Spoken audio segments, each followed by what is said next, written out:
Hey guys, welcome back to my channel. This is Tita Lavinia of Titas of Pageantry, and for this episode, I will be discussing Miss Universe Philippines and their plans leading up to the finals. So please make sure you stick around and finish the whole video, and please subscribe as well as hit that bell notification button for your weekly pageant picks.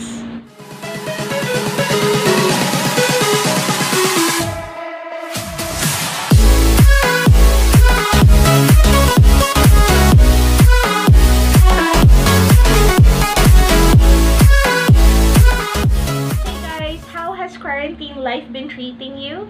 Quarantine life has been treating me okay, as you can see, but it's taking its toll on my roots. But yes, I will definitely do something about that very soon. But for some of you who live in areas wherein the rules have relaxed a little bit, please make sure you continue practicing safety measures. So there. Before I talk about Miss Universe Philippines, because that is still on, that will still happen, I just want to first thank you for supporting me in my decision to take this channel further. So I know some of you were a bit put off that I will be speaking in English from here on now, but don't worry about it. I will still inject our, regular humor, the regular energy that you're used to. Then I will still add our back language, because that's the brand, right? So don't worry about it. What is happening with beauty pageantry right now? So I went over your comments from the previous episodes, and a lot of you wanted me to comment on the CNA documentary on the dark side of Philippine pageantry. Now, I am aware of this documentary. I was able to watch this one early on, but I did not make a separate episode on it. I was supposed to, but I decided against it because it would bring more attention to the channel. It would bring more attention to that video. But I am pretty sure that because I'm talking about it now, and for those of you who have no idea what I'm talking about, I'm pretty sure you're gonna check them out anyway. So just to get it out there, CNA is a media outlet based in Singapore, and from what I know, what they usually do are investigative documentaries on other topics, such as employment, like being lonely, I don't know, farming, but it's mostly very tabloid, if you know what I mean. So I would understand why they zeroed in on the negative side of beauty pageantry, but I also understand that a lot of us from media and a lot of the fans of beauty pageants who have watched the documentary felt really slighted and hurt by what they depicted or what they portrayed. Now, I'm not gonna say that the things that they mentioned isn't happening or did not happen, because I'm pretty sure there are shenanigans behind closed doors. But what I can assure you is that being part of the pageant media for only about 2 or 3 years, some of my pageant friends have been doing this for decades. And what I do know is that that is not the foundation of Philippine pageantry. And to give credit to the Aranetas, who have been tirelessly working for a recognition for the Philippines, whether you like them, whether you don't like them, whether you feel that they're so old-fashioned, they have kept their opinions to themselves. They're not out there to really make statements, but in fairness to them, they have been taking care of the girls that we've been sending to these international pageants, of course with the help of the trainers, of course with the help of the camps.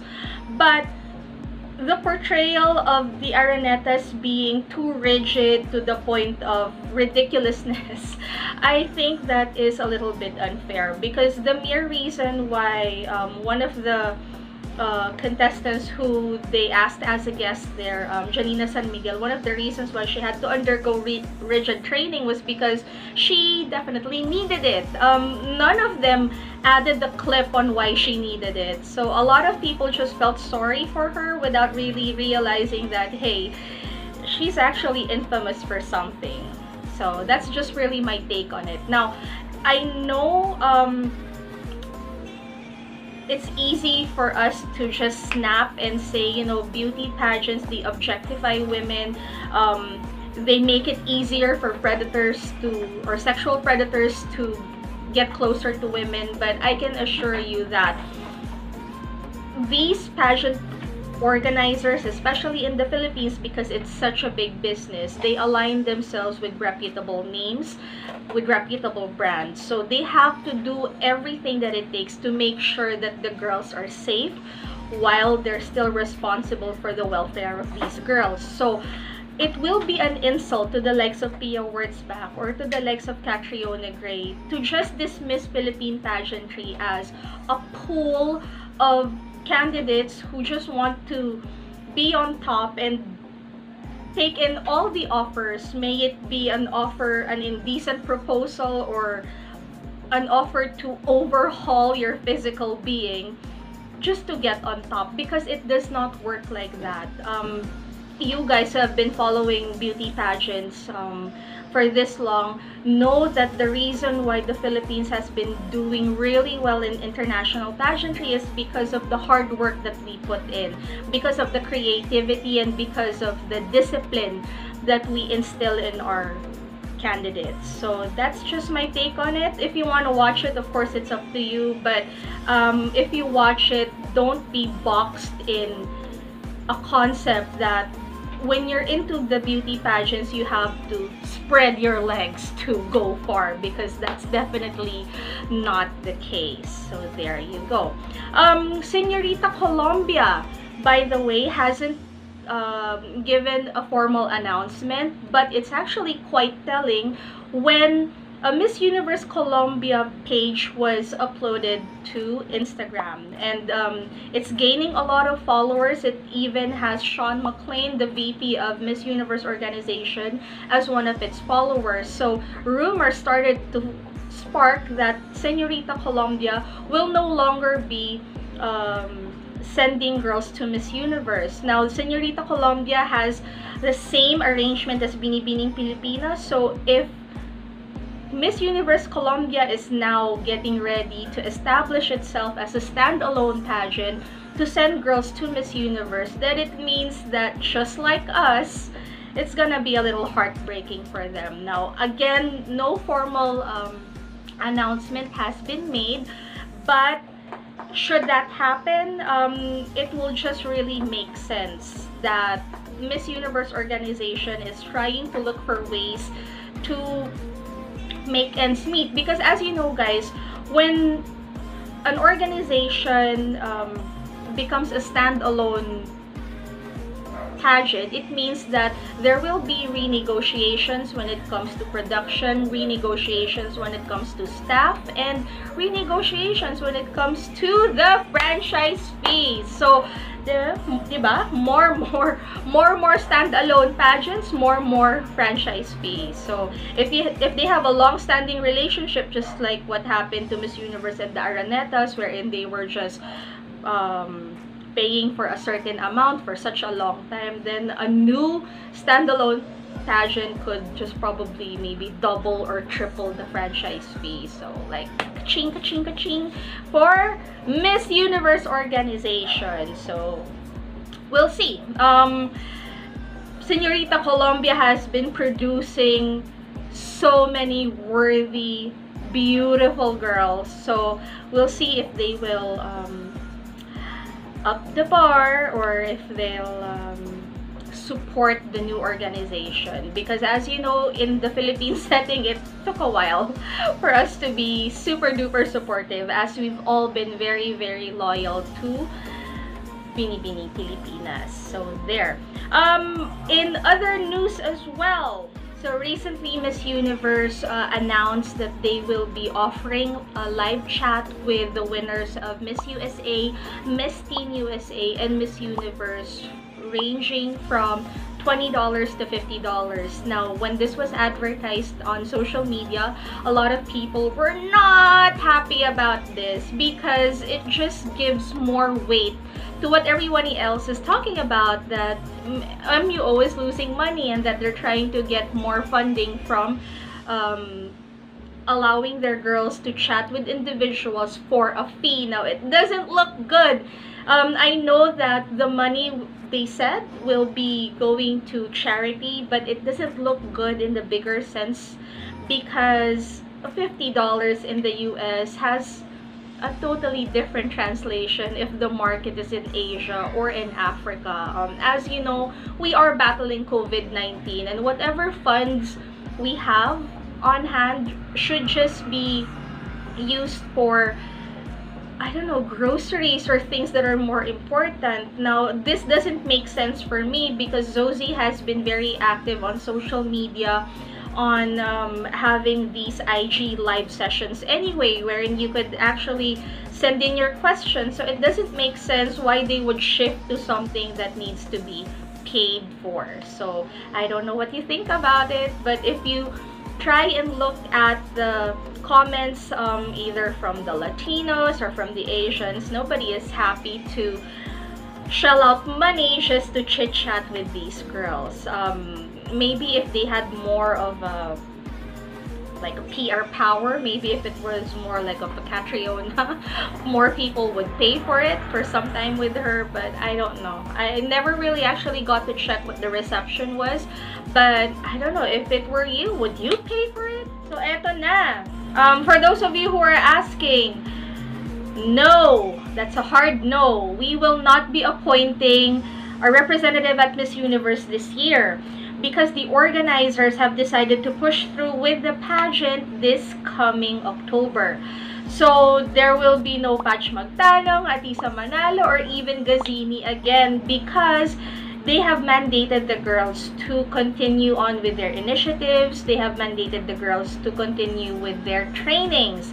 So between now and October, the girls really have a lot of time on their hands, but they won't be lost in the preparation in streamlining their game plan for Miss Universe Philippines, because Miss Universe Philippines released a number of announcements last May 5th detailing not just their calendar of events, but their guidelines on how the girls are supposed to prepare for the pageant. So it has everything from guidelines on how they will go about their shoots to what they're supposed to really focus on. So for the month of May,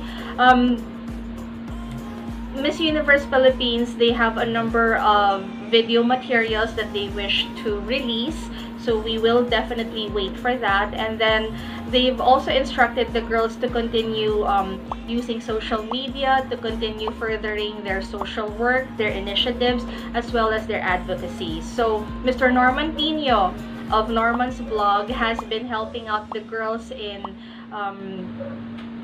featuring them individually. So this is something that will really help out the less popular girls, but the ones that are recognizable, such as Athisa Manalo, Pauline Amelings, Michelle Gumabao, Isabella Galleria, and Bella Ismael. They've been also they've been very active on social media in really showing us what they've been doing, and a lot of them have adopted this new normal by trying to connect people with whatever it is that they're working with. So there, this coming June, we will have something to look forward to. Now, I don't know if the setup is very similar to Asia's Next Top Model or America's Next Top Model, because the organizers did say that the ladies will be undergoing graded challenges with hair, makeup, and I don't know, even with pasarela.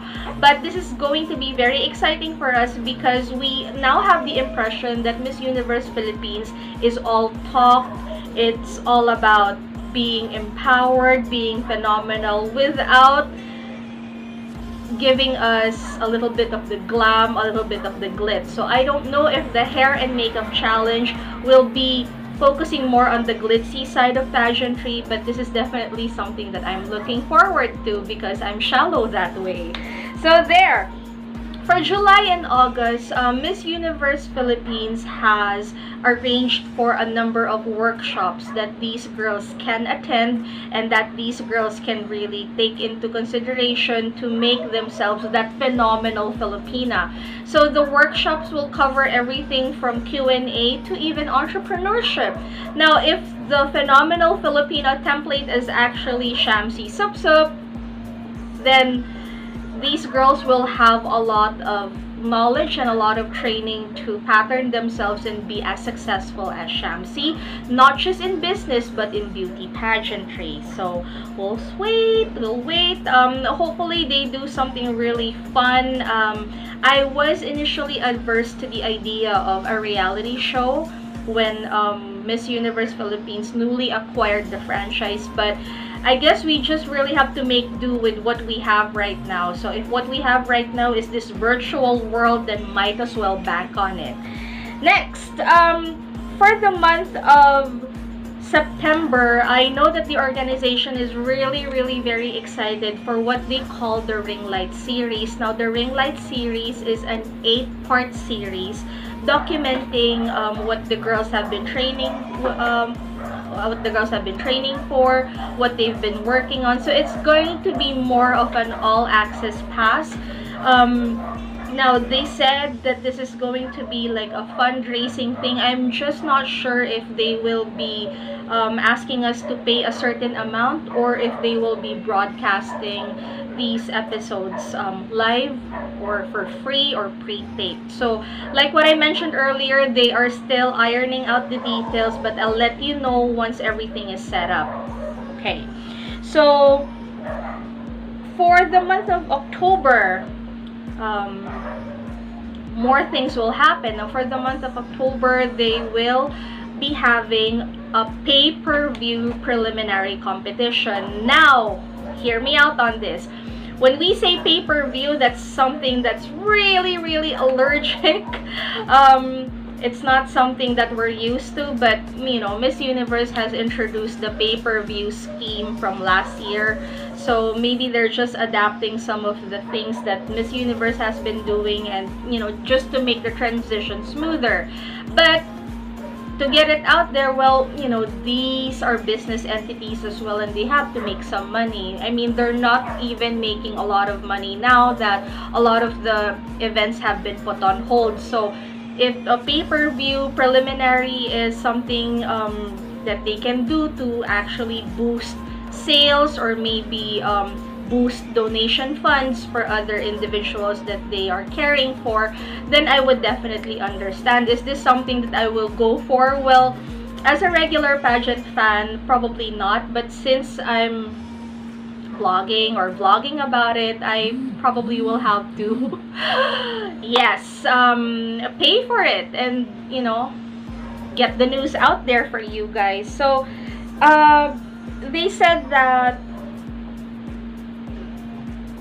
the preliminaries will include interviews, they will include a swimsuit and an evening gown portion. Now, preliminaries in the Philippine setting hasn't been done before. We're used to watching the preliminaries for Miss USA and Miss Universe, but it's not something that we do here in the Philippines. Although Miss Earth, they have their own brand of picking out girls for the preliminaries. It's a little more complicated, but a preliminary competition is not something that we're used to with Binibining Pilipinas. So if this is something new, then yeah, let's go for it. And finally, the finals will happen on October 25th. Now, they did mention a few guidelines.